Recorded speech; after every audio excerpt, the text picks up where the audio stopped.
Hi, friends. I think I'm live right now. Still getting used to the new setup. Current moderation.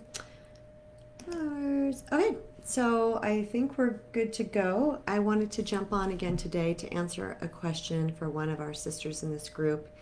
And her question was basically, when is enough enough? Enough is enough, and you are ready to walk away. And I want to start off by saying that the answer is oftentimes in the question. The fact that you're even asking the question says a tremendous amount about what's going on with you. And the truth is, you might already know the answer, but you could be afraid to face the truth of that answer or what might come because of that answer. And perhaps you just want validation because you simply don't trust yourself and you're afraid you might be missing something. So I'm going to break this down a bit for you because really I can't give these answers to you guys. This is things that building your own empowerment is about learning to trust yourself in the deepest, most spiritual way because you already know what is good for you. So when we stay in relationships for an extended amount of time, it's when things aren't so good, when we seem to be putting up with the same situation or just crappy behavior over and over and over again. It's usually because there is a fear attached. So rather than asking yourself, should I break up with them? It's important to be asking yourself a couple other questions. First question would be, why am I staying? What is it that's keeping me here? Why am I staying in this poor situation? The second question is, what am I afraid of? Or what do I believe that I'm going to lose if I leave this situation? Or how long am I willing to tolerate this behavior? That's a powerful one because what that does is it puts the responsibility back on yourself rather than putting it on the other person, because really their behavior is their behavior. We are in charge of taking care of ourselves. So how long am I willing to tolerate what this person is doing? How is it hurting me? Is it hurting my self-confidence, my self-esteem, my joy, my motivation? Am I able to thrive in life with this person? Those are super powerful questions that we can ask ourselves when we're kind of wondering when it's time to say enough is enough. I will say that you kind of already know. You kind of already know because if it's gotten that bad that you're considering it, that means you need to do some further introspection and find out really what it is that's keeping you there. So there's a couple of clear ways of knowing that we should actually end things rather than we're really, really super unsure. There's a few ways that are just kind of slam dunks that you should have in place in your relationships so that you know that that's not good for me and I'm out if this particular thing shows up in my relationship. So that is basically what are your deal breakers. Now, deal breakers to me, my deal breakers. Now, this means I'm very, very specific when I talk about deal breakers to people because this doesn't mean he's late all the time. Sometimes he makes me pay for dinner. I'm talking about you see that behavior and you're out. You're done. So deal breakers for me is addictions of any kind. I don't do addictions of any kind. Harmful addictions that have to do with me. So alcohol, drugs, gambling, porn, any type of addiction problem, I'm out. That doesn't mean I'm out the second I see it. It means I address it to see if it's actually is a problem or if this person is willing to change it. But if you are dealing with something like that, perhaps you need to ask yourself, is this something I want to deal with long term? Because I don't. I've gotten to the stage in my life where that does not work for me at all, and I have zero toleration. Now, it could be other things like cheating or obsessive lying or constant disrespect or repeatedly treating you like you're not a priority or you don't matter in his life or abuse of any kind. It could be emotional, it could be physical, it could be verbal. So ask yourself, is there a deal breaker in place here? And if there is, then you have to be willing to cut that cord, because one thing, you are hurting yourself even further staying in that relationship. You're going to sink lower and lower and lower. So when that does finally break and you get out of it, you're going to be a shell of what you were. And then you have to build yourself back up again in order to surpass that level of energy that attracted that particular person, so that you can attract a better experience. Do you guys understand what I'm saying? So the next one is, are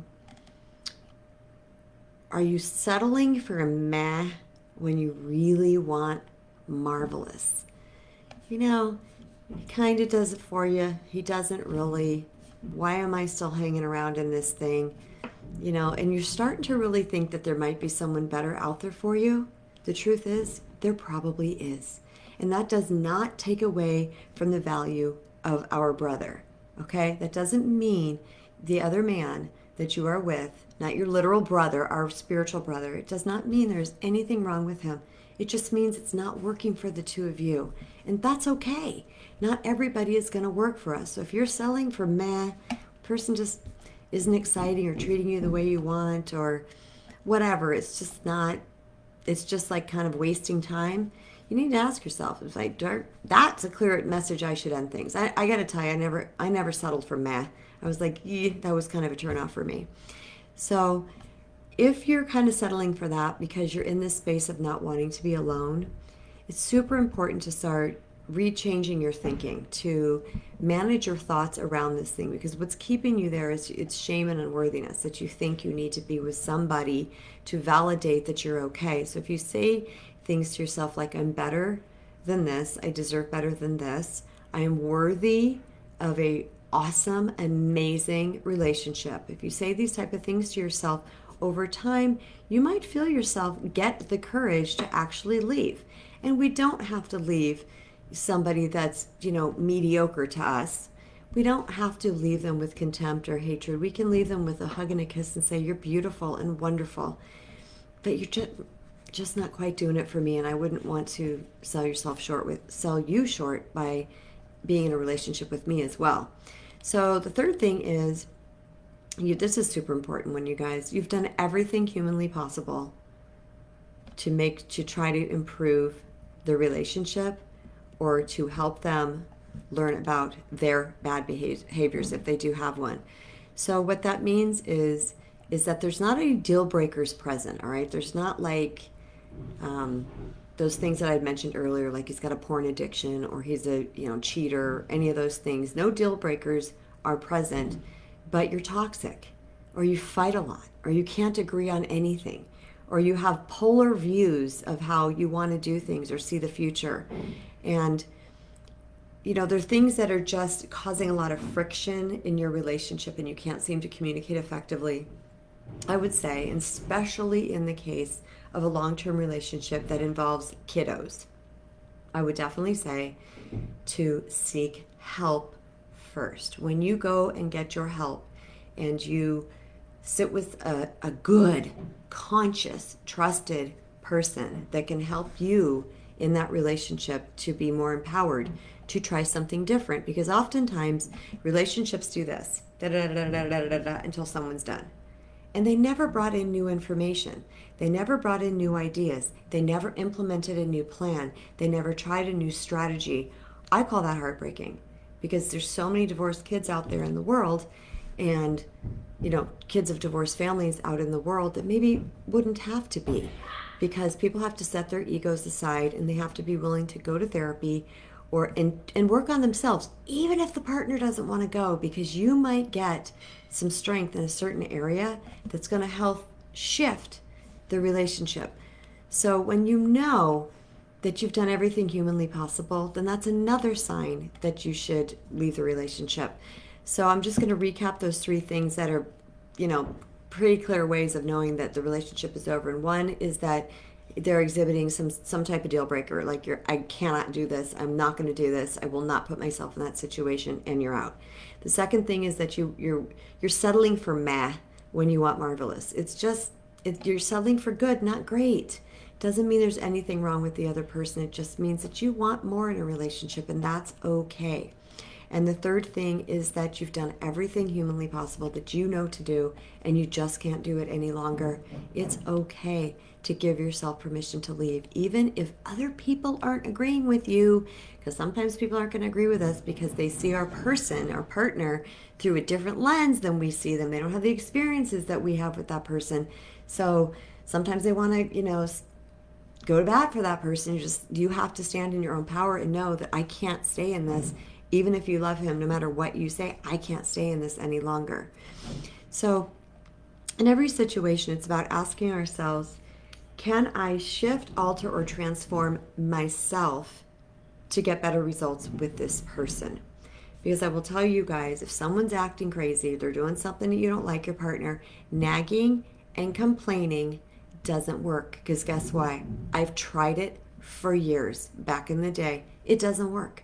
It doesn't work. It does not motivate our person to change, and they start to resent us too. So then that turns this big cycle going, and nothing's ever happening. So when we start to set healthy boundaries with their bad behavior, I can't give you specifics of what this is because I'm not in your situation. There's too many. In fact, I would highly encourage you, if you're in this type of situation, to hook me up. Let's have a little 20-minute call or a little email exchange to see if coaching would be good for you, because I guarantee you, you're going to get clearer. And clarity is what we're looking for. And here's the best part. I'm not attached to what you decide. In fact, if you decide you need to leave your person and you don't for 6 months, this is your journey. This is not my journey. You will know when it's right and true, but sometimes it just pays to get really radically clear and a lot of validation about what you're dealing with. So I just wanted to share a story with you guys that there was a relationship that I had where words were not working, and I started to implement action. I brought in new ways to handle this person, and guess what happened?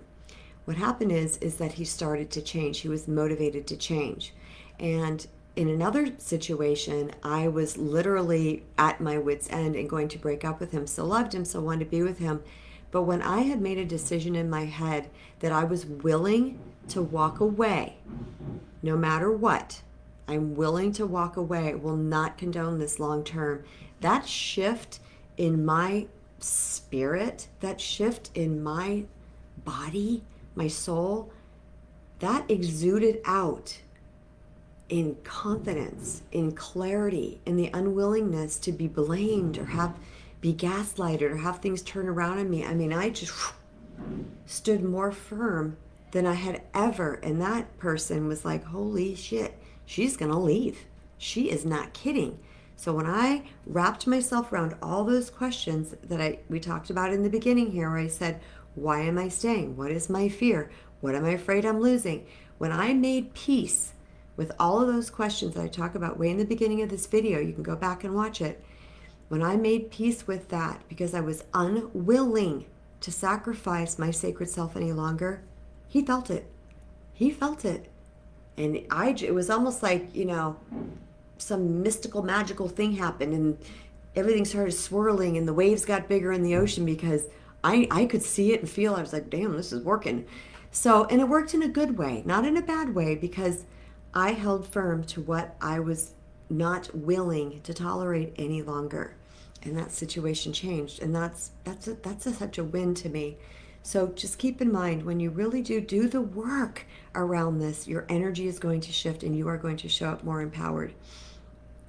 Now, if you're listening to this and you're like, shit, I got to break up with this person, try distancing first if you don't feel comfortable. Tell them, say, hey, I need some space. And we're not in a relationship right now, but I need to do some thinking, and it's not fair to you to stay in this or make you think we're still in this when I'm kind of on the fence. And take some space, distance. Aloneness gives us clarity. It really, really does. We can sit in it, we can think, We can ponder things, we can share stuff with our conscious friends and get other feedback and truly decide what we want to do from that point. So either distance is going to be in order, or you might need to break up with the person, whatever feels comfortable with you. So let me see what else I got here for me. Oh, when your person, this is super important too, when your person starts to shift, let's say you hold the boundaries, you are willing to leave, they know it, and they start to shift, it's really important that you understand this concept. That doesn't mean it's one and done. Unfortunately, because we wish that it was, right? I just got this boundary, he's changed, all is well. We think it's one and done. It's not always one and done, because their behavioral pattern is a habit, and it's going to take a minute for them to unlearn that habit. But if we, in the meantime, go, yeah, I just want to get back to happy and don't want to call them out on every little thing because it causes conflict, guess what? You're setting yourself up to go backwards. You want to go forward. It was your boundary that worked, so you need to keep implementing. And guess what? Eventually they will get further and further away from their old behavior, and a new behavior will be in place, and you get to be treated better. How about that? Because a lot of people don't want to be jerks. They do not want to be crapheads, but they have some stuff that's going on inside of them that's promoting this behavior. And sometimes it's a woman's love and a woman's willingness to walk away that really can jumpstart a man into wanting to make changes for his own life. So I'm going to tell you, it's getting kind of long. I don't care. You guys can listen to it. It's because it's great. After I divorced my first husband, this is a very interesting story. He said to me many times, he said, well, we'll get back together again, because people get remarried a lot. And I know he still loved me and I loved him. But, I was over it. I was done. Enough was enough, and I was done. And I said to him, I said, if you go to therapy for 3 solid months, I will consider dating you. So guess what happened? From the man that's begging me to stay, we're going to get back together, he went 3 times, and all the while he was dating new women. So how dedicated was he to me in the first place? Not very, right? He wasn't. So even though we were already divorced, I didn't have a big letdown from that, but it was kind of a validation to me. I was like, yeah, see, he's just not willing to do the work.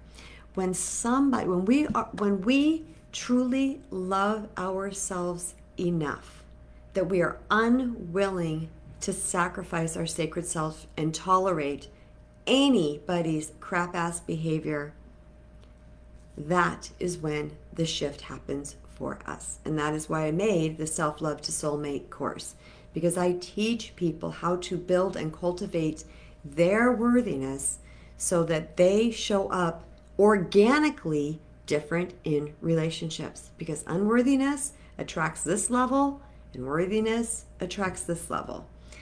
Okay, I do know that it's very sad and disheartening when a relationship might possibly come to an end.